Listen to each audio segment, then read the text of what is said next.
Debout Congolais, unis par le sang, unis dans l'effort pour l'indépendance. Je suis Félix Antoine Tshisekedi Tshilombo et le 20 décembre, je suis le numéro 20.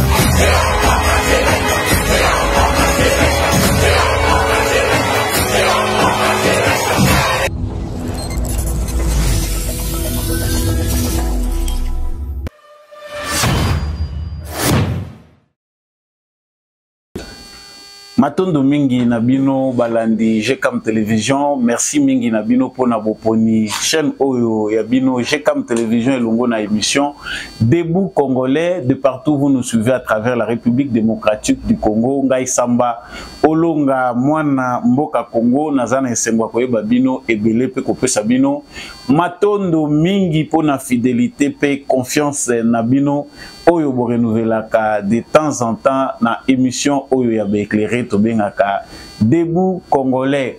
Boye pe malamu ete signature ya émission oyo ezalaka justice ya Nzambe irataka motote, justice ya Nzambe moto moko te aishapaka na contrôle nango. Soki solo yo ko échapper na contrôle na biso bato mokili, soki ko échapper na contrôle to pe na regard na biso bato mokili, yeba yango ke ezali moto moko azali likolo ya ba commun des mortels ya monaka nyonso. Si sur cette terre au fouti mabe na yo za ko sala te, yeba yango ke même dans l'au-delà et même tes générations risquent ya ko vivre conséquences ya mabe yo ozali ko sala. Alors il n'est pas tard pour changer la sentence te po ete yo lobaki nazaka condamné à ko sala mabe pona bandaka mabe.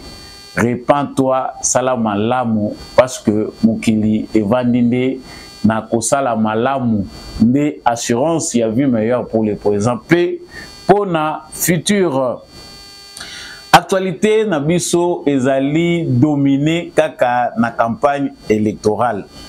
Te campagne électorale ezali pendant la minute à la une ya ba actualité na biso nyonso.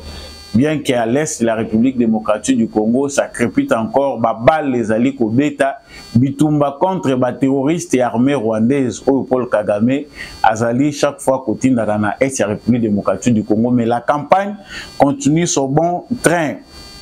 Félix Tshisekedi vient d'entrer à Bumba de manière triomphale. C'est vraiment une marée humaine au Félix Tshisekedi à Koutani Nango dans un stade plein archi-comble. Vraiment, bandé Kouya Équateur, Talissi Penda que Félix Tshisekedi azali solo candidat na bango to komona ngona bilili na katia émission oyo wana Bumba ezali 5e étape ya tournée à Félix Tshisekedi n'est-ce pas chez Grand Équateur. Tokolobela Maye ye akendaki kosala kuna toujours parlant de la campagne électorale candidat Moïse Katumbi na Kindu.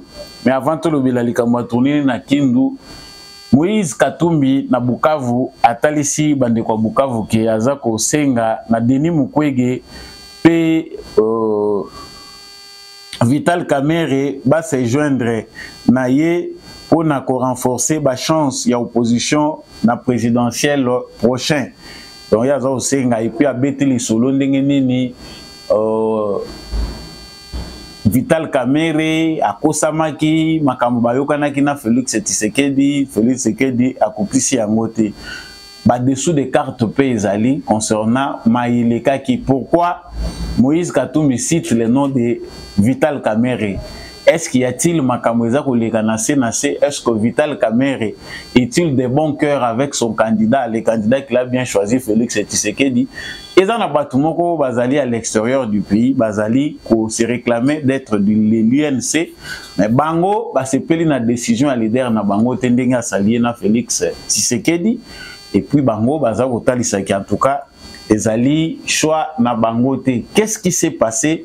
Ma révélation est dans la 4e émission Otoyeba ni nezali koleka na parti à Vital Kamerhe. Est-ce que ba sentiment ezali mitigé à l'endroit il y a candidat président de la République Félix Tshisekedi na émission de Bokoyeba yango tokobela pe Moïse Katumbi na Kindu ba échauffouré salemaki entre la police na ba manifestant na ye endroit oyo bango ba choisissaki pona ko la meeting na bango ezalaki déjà sollicité na ba organisateur ya candidat Félix Tshisekedi, ce qui a fait que endroit wana ezala tribune wana bazwango pona ko bungisa lolenge nini candidat Félix Tshisekedi akoya. Annonce ya Moïse Katumbi tard. C'est ça qui est à la base, il y a des ordres ezali na Kindu toko kota na profondeur pour to lobela yango. Actualité na biso ezali pe sous très importante toko lobela ezali Union européenne a annulé mission et observation électorale na la République démocratique du Congo. Observateur, il y a Union européenne plus de 40 baza obligé bazonga na mboka na bango. Ezali pona nini en tout cas ba révélation ba vérité nyonso ezana kati ya émission oyo na tondi bino botondi mingi ndenge boponi chaîne ya malonga o ezali GCAM télévision pour awa na lobaka vérité soki ya kolobeza te na inventaka pete nyonso elobamaka na bosolo po ete biso nyonso ba congolais tozala solo na pole tozala ba éclairé. Partager émission oyo mutokoti déjà na live, liker vraiment ça la partage na yo tika pe commentaire olandaka samba olonga depuis ville nini ya République démocratique du Congo ata na village koma depuis pays nini à travers l'extérieur du pays ou bien ville aux alliés à travers le monde. Vraiment tika yango na commentaire et ça la vraiment sangamba olonga malamu bandeko musuba komela kinga na commentaire bolobi que o ya no lagate na ba appel topé na ba message to komelaka yo en tout cas ba topé ba yebi que chaque fois que message yaka na ya no laka na yango abonnez-vous surtout kolandaka de manière aléatoire te osambolonga nazomona na tengayo nazomona na soki oza abonné na GCAM télévision o cliquer cloche ya notification information nanga et kolekela yo wana donc chaque fois que nga na koti en ligne ou bien information moko ya sike koti na GCAM télévision okomona yango. Donc ce n'est pas la peine de me chercher ailleurs, je suis sur GCAM télévision. Partagez bandeko pour rejoindre biso na live, en tout cas partagez l'information. Nazongi na lombango na actualité oyo memingai liboso na bino mokolo ya lelo mwana mboka Félix Tshisekedi a très bien accueilli na ville ya Bumba na espace Grand Équateur. En tout cas population ya lolenge wana etalisi penda bolingo oyo baye peuple congolais ya espace Grand Équateur bazana ngo pona Félix Tshisekedi tout moni ke sika nyonso aza kotambola ba bain de foule ezali ko accompagner mais na tikeli bino na nubilili bomona mwa ba séquence ya lolenge nini bandeko ya Bumba bayambaki candidat Félix Tshisekedi.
Voilà.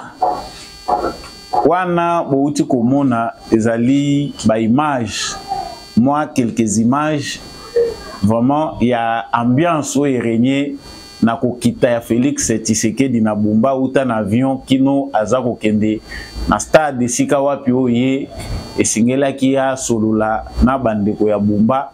Bomoni malamu que vraiment enthousiasme eza makasi, engouement ezali, c'est une marée humaine, pas vraiment besoin de triquer les images comme le font certains candidats. Na matissa drone, na créer boye, na sala mixage ya ba image pour vimba. Tout présenter devant le monde entier que non population basamasaki. Ya Félix Tshisekedi déjà sans filtre. Vous avez vraiment que même équipe na campagne baza sérieux na makambo baza kosala, ce n'est pas quelque chose, c'est une petite ville. Pour mona ke batu baza moké conformément ya ba habitants oyo bazali na ville wana. Ce qui peut ville wana batu bazali ebele, moni samaki en tout cas c'est dans une grande ville, la population aussi a répondu en fonction ya taille, ya population, ya ville, topé territoire wana. Donc bande kwa Mbumba losako na bino penda botalisi ke bozali côté malamu ya histoire wana eza bande kwa Mbumba bango bamonisi penda que pona bango c'est Félix Tshisekedi partout où le président de la République passe azali pe kota la ba réalité eza kuna azali pe ko s'imprégner na situation. Il y a des villes, il y a des endroits où Félix Tshisekedi pendant ces 5 ans où azali président de la République atikali konyata makolote azape ko profiter na période où il y a campagne pour na ko palper du doigt certains endroits où il y a mona peut-être kaka na ba dossier na ba projet moko ya moko to mibale matikala ko koma wana te. Il profite de cette campagne aussi pour profiter réellement pour na ko s'imprégner na makambo ezali koleka wana. En tout cas pour na espace Grand Équateur, Félix Tshisekedi visiblement n'a pas de concurrent. Les Grands Équateur votera Félix Tshisekedi. Bien que ba défi eza ebele. Otolobaka kaka soki tolobinyon se bongi tokosi. Toyebi que ba défi eza énorme. Eza kaka na Équateur te, ezali na Kasai, eza na Bandundu, eza na Kinshasa et partout en République démocratique du Congo. Mais on vote en fonction des priorités, on vote en fonction de ma volonté muto biso toza ko mona en face na biso. Est-ce que aza en mesure ya kokokisela biso maye tozali koluka. La campagne se poursuit en tout cas na ngambu ya bato bazali kotambola na Félix Tshisekedi, ils sont dispersés sur toute l'étendue. Il y a la République démocratique du Congo, Vital Kamerhe qui est passé à Kokendena Kisangani, Vital Kamerhe qui va passer à Bukavu, Bangonyon, Sobazali, Kotambola. Et Félix Tshisekedi, équipe naïna nous y a réserve. Où est la deuxième période, il y a match dans le côté terrain. Parce que tout le monde a besoin de l'union sacrée, moyen que tout, pour l'activité, baza ko sa les athées. Moïse Zanguet est encore là en train de mouiller les maillots. Nani Julien Paloukou, Aza Otambola.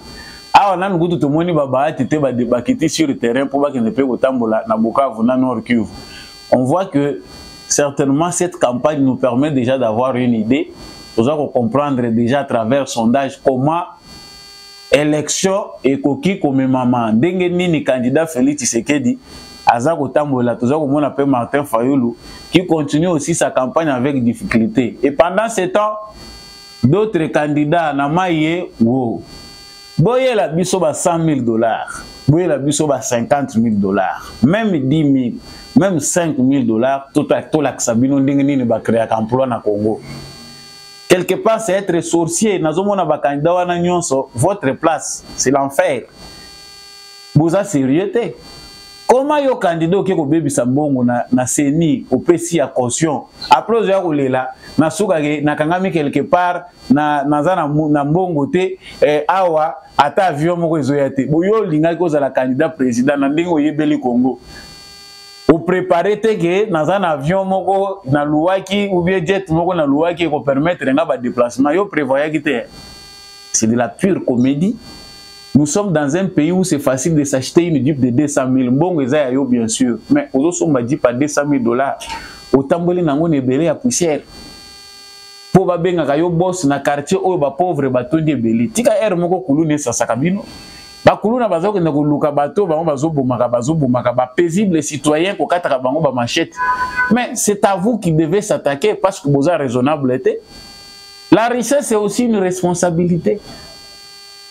Si ce candidat pouvait investir avec cet argent, aider à les Congolais, le Liba Congolais, Talambongo et Ango, na linga na postulé, mais na monique, ils ont perte, il y a temps.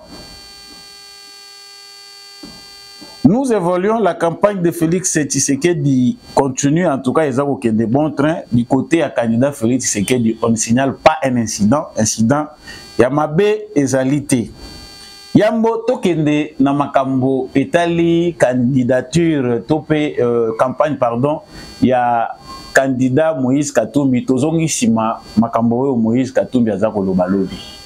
En tout cas tozui kaka mwa ba paragraphe na makambo Moïse Katumbi alobi lobi na Bukavu azako senga na candidat Denis Mukwege a se joindre na ye na Vital Kamerhe baya ko se joindre na ye pour maximiser ma chance, pour renforcer ma chance, ba gagner l'élection. Ndeko moko asekina ngai nazo sekanga moko tanto zozo information ana vraiment Moïse Katumbi lui-même comprend que dans ce qu'il fait il n'est pas sérieux, il est en panne de moyens. Parce que yo as déjà candidat président, tu as commencé ta course seule. Finis ta course. Awa yo komi ko tendre mais ozo insister mutu na mutu déjà za na ngamu na yazo sala campagne yo za ko luka ozo senga Mukwege ki Mukwege aya Mukwege déjà asa vimbi pe côté na ye alobi ngape na force na nga je peux ye wana na beni na moi 80 personnes na ye 150 personnes na ye azape ko pesa meeting na ye donc chacun s'assume yo ozo na moment ya boy deuxième semaine ozo continuer ko espérer au lobby bon va changer. Au Congo, tout est possible. Mais concernant Vital Kamerhe, Moïse Katumbi va pointer wana ba stratège na ye ya communication ba yebisi il faut le passer à Kamerhe parce qu'ayebi ke na Bukavu Kamerhe a aussi sa chance na coin wana bandeko ya Bukavu yo bakoyi koyoka ye azape na importance kuna. Il faut na séduire na lukana koti sa confusion na mitu ya bato yo bakoyi kolanda Kamerhe.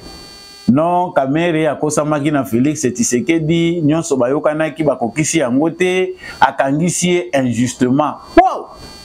Lelo Moïse Katumbi akomi kokote la Kamerhe. Lelo Moïse Katumbi akomi kokote la Kamerhe. Bakoselaki makambo, balobi ki asali boye, bakangaki injustement, tout ça.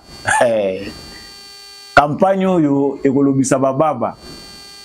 Ota bazo bake na campagne bazalaka biloba lobate na campagne pesé ba mona yo obimisi mi balemisa tozongi otuni ba conseiller est-ce que c'est bon le volume est bon na matisa to na kitisa yo o se souffler jusqu'à voir ozoye ba même kutu te que voir pe be économisaka yango donc tant on azo sala meeting il faut na ba ke Congo eza munene eza na bisiko esengeli na loba muke na tikata batu bayanolaka ba stratégie ya Katumbi na communication batiki ya surprise voix et comme le rôle vieux bolukela ya ta oyo ba lukaka pa na biso asoki ki paka bacha ndenge basala ka bato bayebi ki paka j'ai même oublié les termes les noms en français bon pour la bato bayebi lingala bayebi ki paka c'est un fruit là oyo izana ngai permettra bato yo agine za makasi va permettre parce qu'avec cette allure ici candidat numéro 3 azana risque asili sa campagne sans voix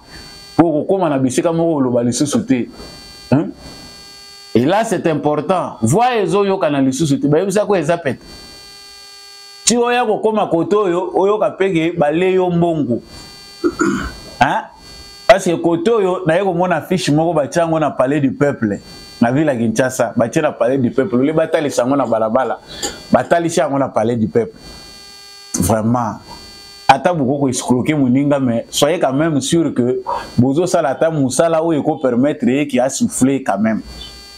Donc vous allez créer belé à ba panneau et dans la ville à Kinshasa. Vous allez choisir des emplacements. C'est important pour servir d'expérience pour ceux qui lobby. Okoyo kozongela commerce ozongela ngo sans kozala sous la possibilité de la politique likambo ya Kamerhe Ndeko moko alobi likambo eza important. Je n'ai pas souhaité mettre la vidéo ici. Il y a bandeko moko baza ya diaspora bazali côté le Mela Vital Kamerhe. Selon bango bazalaki ko souhaiter que UNC a Zalana Félix Tshisekedi te. On a bango Vital Kamerhe devait rallier l'opposition. Les mois passés, na mikolo yo ezali na ba poche ya Katumbi, ya pardon ya Kamerhe oyo depuis longtemps tango Kamerhe akotaki na prison, bazalaki déjà en lien na bato ya opposition, bazako solola bien na ba Katumbi et les autres. Pour eux, ils pensaient que ça la manœuvre wana si Kamerhe ne sort pas, ils vont rallier l'opposition bakende ko sangana na ba Katumbi. Maintenant, à la veille, tant Katumbi avant ça, la Kamerhe, pardon, comment Katumbi kanga minga na munoko, azo comprendre te mumurobolo belanga. À la veille, tant Kamerhe aza ko sala congrès na ye, bango conseil na bango ezalaki que Kamerhe doit rejoindre l'opposition. Mais Kamerhe ngo pas azalaka très intelligent parce que on ne change pas l'équipe qui gagne. Baerere mususu ya ye Kamerhe nde komisaki na point komaki to ke ne pas tozonge pai bakoselaki Kamerhe te o Moïse Katumbi aza koloba c'est pour envenimer les débats, peut-être aller séduire les analphabètes ou les gens qui n'ont pas l'information.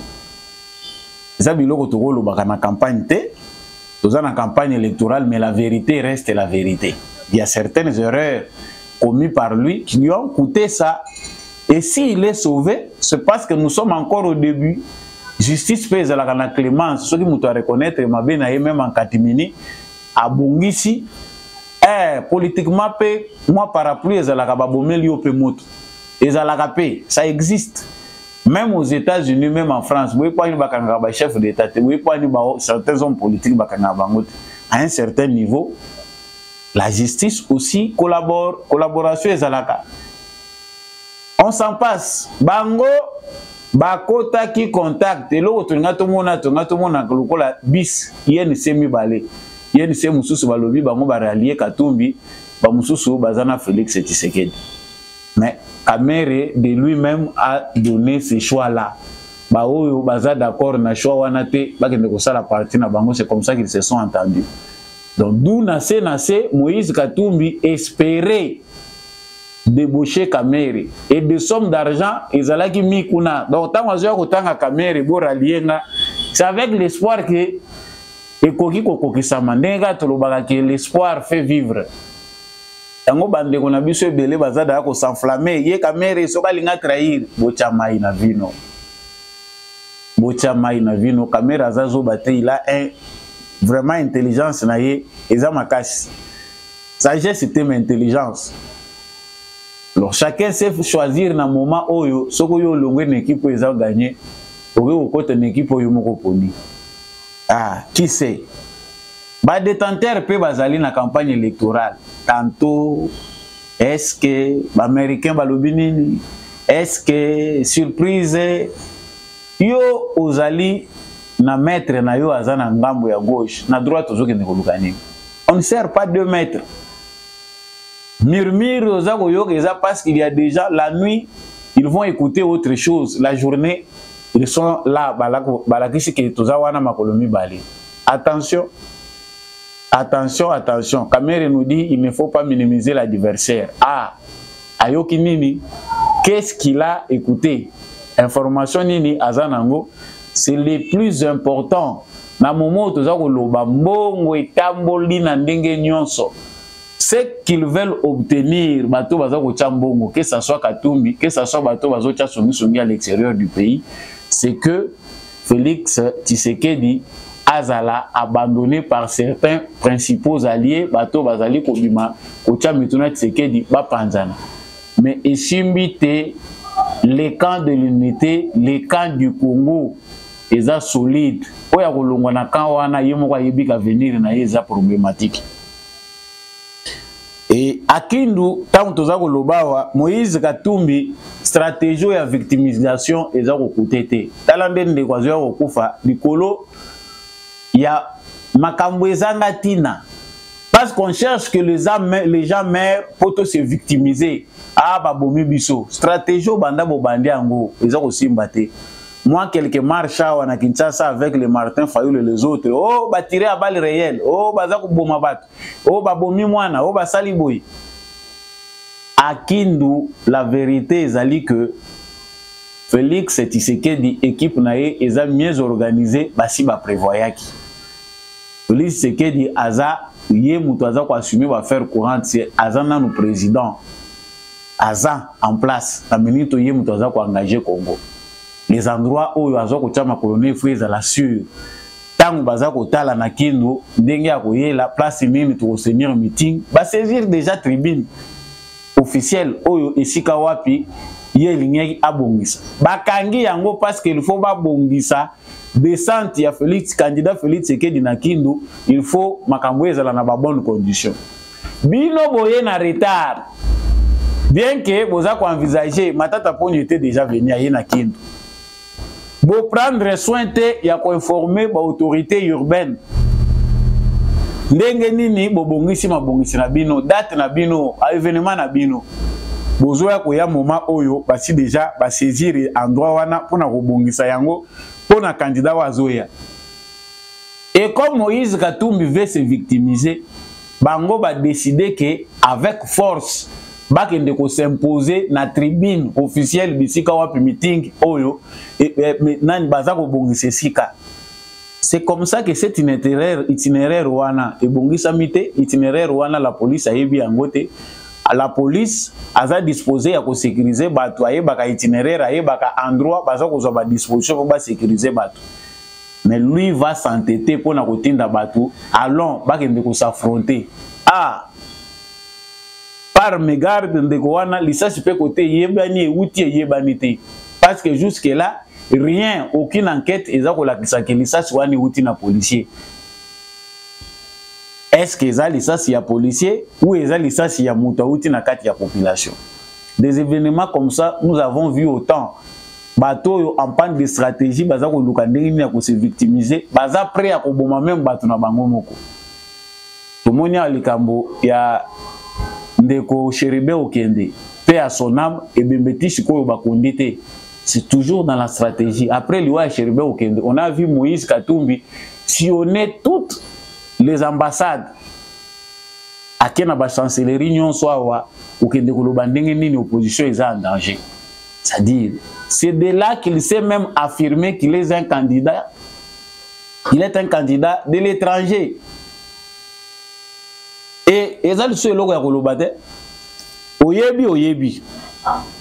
Donc, mort d'homme qu'il y ait, ils allaient faute na bango moko. Si logi bazako tambouissa, au moni, régime sanguinaire, bozoko luka victimisation, babo mabatu, poto lo bake voilà bazako attaquer biso. Depuis campagne ou bandi, tout le monde ici ka attaquer batouté. Tout le monde ici ka accrochage les alités. Moïse Katumbi circule un homme libre et tel que mon anateo, babambaki mabanga ou basalinine. Et ça, tant que luka ko changer itinéraire, ko kende nesika, ndenge balobite, yango bakutani na makama ou bango baza ko kutana nango, ndenge bomoni yango na vidéo wana. Pour terminer, information à l'élo, il faut que l'Union européenne a annulé mission d'observation électorale na bango na RDC. Pour l'année. Tango bato oyo baza ko mibenga ba opposant balobaki ke tozo mona crédit na ba élection te crédibilité ezate to lingi ba observateurs internationaux baya la CENI a laissé les portes ouvertes à lancer que ba observateurs internationaux balingi ko ya ko observer ba élection boya ya OIF bayaki na agenda na bango boya bango baye baza ko linga ko imposer durée na ndenge na bango to sala autant de jours. C'est ce qui a fait que Seigneur Lobby, biso to pesibino to permettre bino pendant autant de jours, bo auditer fichier électoral, bakenda, wana ba expert. Oyo ya observation électorale, Union européenne baye. Si c'est que dans Bunda Bitumba solo, nous sommes en danger avec les candidats des étrangers. Donc, batu ya Union européenne, Refi na bango bakangi bisaka bakei eza parce que fichier na bango biso ba créer ki laboratoire na bango aner a déceler yango. Pourquoi l'Union européenne annule sa mission d'observation? Refus de Kinshasa de déployer des téléphones satellitaires pour la mission. Bango balobi eza indispensable pour na bango en cas de coupure de communication. Téléphone bloqué par l'ANER.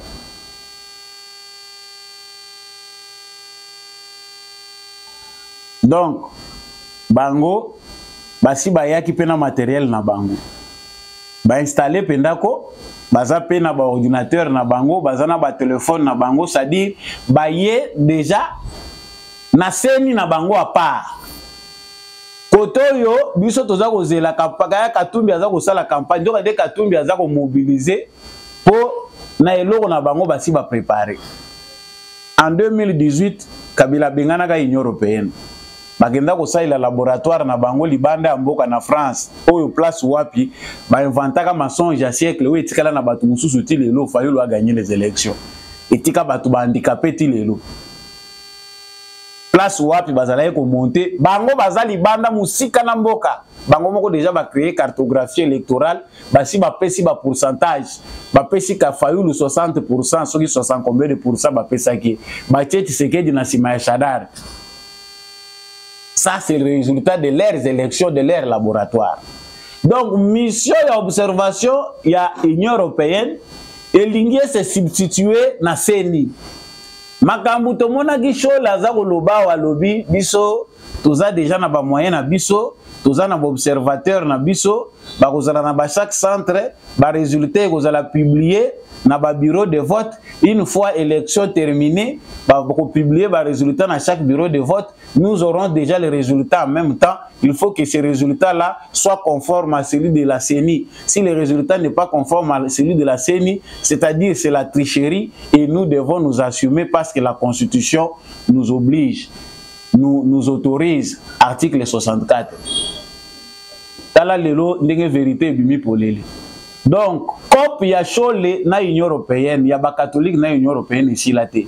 Mission et observation il y a catholique na 5 bazalaki peut contenir baza en lien na eloko ya ba européen ba téléphone satellitaire et ko sala nini ba ordinateur sophistiqué na ba matériel oyo kutu na Congo ezate et ko sala nini na constitution ya mboka nini na état nini wana oyo ba ko permettre que bango baza ko organiser ba élection matière oyo ezali ko relever na souveraineté d'un État va permettre bino bapaya au nom ya prétexte ya observation électorale bo créer pe laboratoire na bino. Donc bino pe bo comme na monopole pe ya bino ya ko publier pe résultat. Voilà ce que nous avons comme résultat. Incroyable. Bakangi bango na aner bayena ba matériel na bango ba komi nango. Boye na nini o matériel na biso ya moto ko sala observation ba téléphone satellitaire ba ordinateur donc ba ebele ya biloko anera lobi non o yeza ko kota na cadre ya droit na binoté vous êtes des observateurs vous n'êtes pas des techniciens vous n'êtes pas des experts pour boya ko kota tina makambo élection na dimension oyo soit vous entrez avec des téléphones na bino o yeza normal o batu nyonso ba sala elaka soit en tout cas matériel obiso te ko permettre te que beaucoup tanango. Les autres diront que en tout cas c'est normal si on a besoin de transparence pourquoi ne pas les laisser. Faux. C'est un chaos que nous allons planifier bango basi ba bongisi ndenge basala ki kaka na 2018 bango ba ko bimisa résultat bango ba lobi que voilà un autre candidat a gagné et le candidat là c'est qui? C'est Katumbi. Chiko lokola ba ebisi bango awa biloko yekokota awa te lokola ba bloquer yango bakangi bisaka balobi biso tozo kende na biso. Chers Congolais, comprenez maintenant de quoi il s'agit. Tant bazoloba les candidats des étrangers biso tozo comprendre te qu'est-ce qui se passe. Pourquoi Tshisekedi revient sur le même message et pourtant biso ba mususu toloba kango tout le temps. Mieux vaut soko yini Tshisekedi ndenge Fayulu aza koloba clair soki boboyi ko voter nga bo voter mwana mboka. Il est clair. Mieux vaut soko yini no Tshisekedi, par choix, tu es libre, voter à Tangalasi. Parce que yé nzamba yebisi que yende mutakozala président ya Congo, il a reçu la prophétie. Cher pasteur, ba contestagate oyo nzamba lobby, c'est Dieu qui lui a parlé, nous n'étions pas avec lui, mais c'est le candidat mandaté par Dieu. Et il est très sûr dans ce qu'il dit, c'est lui qui sera président de la République. Azako boya, nyonso ezako kenda à l'encontre ya makambo ya lobby. Mais allez voter un candidat. Des fois, les autres pensent que nous sommes des perroquets qui remettent les mêmes propos. L'Occident, comme d'habitude, nous prépare toujours des candidats. Si que niveau Afrique est commis, les populations africaines essaient de comprendre. Et c'est difficile de imposer à les dirigeants. Maintenant, que faire? Il faut fabriquer des dirigeants, des gens populaires. Or, popularité wana ezali lié na ba médias na bango. Yango, ba homme d'affaires congolais, nous Congolais investissons aussi dans nos médias. Oso kinga isambolo nga naza koloba na ba condition na nga na ba moyen na nga limité naza koloba boy. Des fois ezako bimepa ba tumusu loko les anatina te. Soka yoka kina RFI abia RFI lobby. Lelo RFI sera baissé jusqu'à kolandela ka ba fake news ba to ba na ba Facebook na ba Twitter.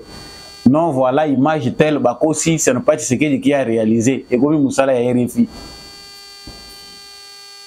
Banda kolandela ka ba publication ya ba simple congolais RFI na France 24 ba komi kolanda ba publication ba congolais.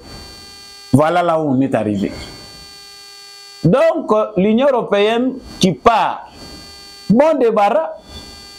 Nulle part il est dit que la constitution congolaise pour l'élection et Salema, il faut l'Union européenne à Zala. Vous étiez venu parce qu'on avait souci, dès qu'on a vu ce mot à Monique à élection pour n'aller à zone transparente et voisin, il y a un autre il a vu sauter mais la biso à la témoin au monde n'ingue makambe kozala. Yo lungo kota na kati. Normalement, si tous nous sommes raisonnables, to bengana yo biso nyonso comment ko ya kota na héritage na biso yo voisin. Mais ndeko na biso yo ya côté ya tata soki ya maman toza ko yeba pe clarté aza ndoki na biso ndeko na biso to yebite. Vous êtes bon pour lui. Donc l'Union européenne était à la rescousse d'un candidat qui souffre parce que Katumbi se sent seul, il est obligé de recourir à d'autres personnes boya ko edengai. Soki te campagne ko sila na zababa. Nous allons na est, tu es comme na ouest, voyez que vous allez audible tout. Il faut candidat wana ba planifier les. Et les autres, qu'est-ce qu'ils espèrent? C'est l'annulation des élections. Moi, je l'ai dit dans la vérité, dans le sens union. Élection ou pas, le Congo appartient aux Congolais. Même si aujourd'hui, et salami élection et salamité, parce que le souhait pour nous tous, c'est que les élections aient lieu. Que ceux qui veulent mourir morts, une mort normale, ezala bango ezala kibiso to bomi bango nanko, bakufa na bango bango moko politiquement et de manière légitime. Ceux qui font des prières balobi élection ça le matin pour to kende na négociation, to trouver biso pendenge to kolobela. Statu quo oyo ezali bitumba oyo congolais nyonso fa bunda nango na maturité na ye. Musika to wuti ezana batu ba impliquer biso sale mentalité ya ko espéraka que chaque fois po biso to leka étape moko boya à venir en mboka na biso, il faut toujours passer par des négociations. Culture politique zéro. Politique et business pour na bango. Nous avons dit que l'Union européenne parte. Cela n'empêchera pas Kadima de publier le vainqueur des élections. Denis Kadima, Ezala Ndengenin, papa, organiser l'élection. L'élection, c'est mieux tout ça la yango. Si ba sali ba calcul na bango, na ndenge ba planifier ki ba moni que eza impossible, leur candidat ne passera pas. Mieux vaut créer un autre scénario. Si ce n'est pas sur le plan sécuritaire, guerre civile. Awa, bomoni bien clairement, Moutou Akoufi Kuna. Chers compatriotes, Depuis mon investiture le 24 janvier 2019, notre pays s'est distingué par des progrès notables et une résilience des plus exemplaires dans un environnement dominé par des épreuves et des événements aussi imprévisibles que bouleversants qui ont eu à secouer le monde. Notre pays, la République démocratique du Congo, n'en a pas été épargné. Notre économie s'est montrée résiliente.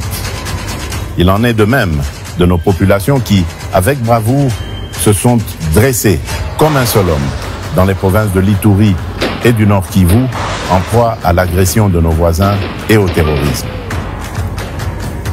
Nous avons une nouvelle fois démontré que dans les moments les plus difficiles, nous, Congolaises et Congolais, savons toujours résister et rebondir. J'en veux pour preuve la force de caractère et les efforts consentis durant la pandémie de Covid-19 ou encore la dignité des habitants de Goma face à l'éruption du mont Nyiragongo en mai 2021. Chers compatriotes, pendant les 5 années durant lesquelles vous m'aviez confié la direction de notre cher et beau pays, j'ai initié plusieurs réformes, toutes axées sur le renforcement de l'autorité de l'État en vue de garantir un cadre propice pour l'avènement du progrès et l'accroissement du bien-être de nos populations. À cet effet, et convaincu que lorsque nous sommes unis, nous sommes plus forts et que notre force réside dans notre solidarité, j'ai initié en 2019 le programme de gratuité de l'enseignement de base qui a permis à ce que plus de 5 millions d'enfants renouent avec le chemin de l'école. À ce programme s'est ajoutée la mise en œuvre cette année du programme de la couverture santé universelle à travers le lancement du projet de gratuité des soins aux femmes enceintes, des accouchements et des soins de santé aux nouveau-nés. Qu'est-ce qui a donc pu motiver ces initiatives?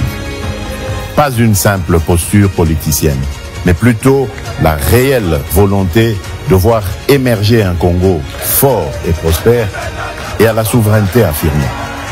Un Congo dans lequel l'autorité de l'État est consolidée, la solidarité renforcée et nos villes connectées pour le meilleur.